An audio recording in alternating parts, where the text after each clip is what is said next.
Hi guys, it's me back again, Flint, and welcome back to the Sounds of Nightmares podcast.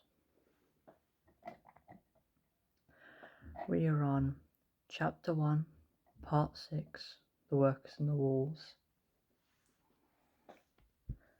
and I've got a drink and some crisps.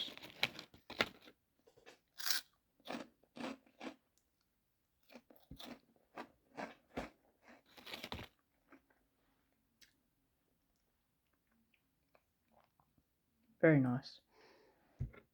So, let's get on to the story.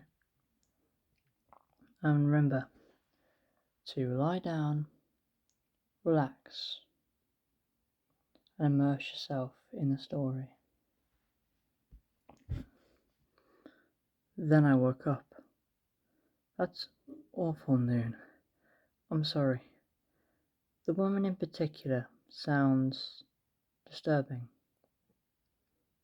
Yes, but she didn't scare me most. Not after I woke up. It was the workers. Because they were mindless? No, because they were hidden. Nobody knew they existed. That's how I feel sometimes. Since getting the water sickness, as if things are in my body, but instead of making me tick, they're killing me. The bugs in the flower, like the bugs in the flower pot. I can feel them in my head. Noon, listen to me. I'll do everything in the limits of my command to help you.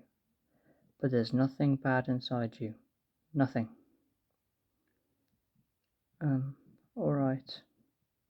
I have one more question. And then I think it's enough for your first day. Okay? Okay. Noon. Have you ever heard of mutual dreaming? Mutual dreaming? Sharing the experience with another person. How could what's inside my head be in someone else's head? And who would I share it with? Questions that have hounded my outer colleagues for years now.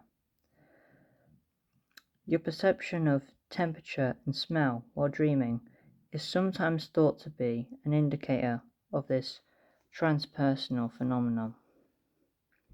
While I'm not convinced of its ontological validity, but I've longed to study a case like yours. Unfortunately, I've only known one other person to exhibit this faculty, years ago. Who were they? Like me? My beloved Cece.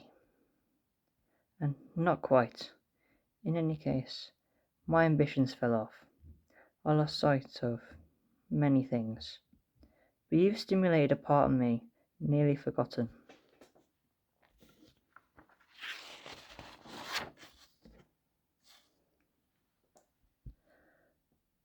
Oh, I think I see it now, Otto. Yes, that's right. We're in this together. No, the painting. Oh. It's a map of stars and two circles around it. Yes, good. An astrolabe, in fact. Astrolabe? An ancient instrument used to locate positions in time and space. Now, surely you're exhausted. I don't want to go to my room to sleep. Well, will you walk me back? Of course. And we can't forget your nightly confectionery. Here, Noon, take your pick. Sweets for my sweet. He ends the recording and he starts it again. Yesterday evening marked my first true session with a girl. Signs of significant disorder are greater than I initially thought. Her imagination is vast, but One phrase in particular has become an earworm of sorts. He plays a bit of the recording. He was right in front of me, breathing hard. That's what I remember most. The awful smell. Like when sausage goes bad. He stops the recorder.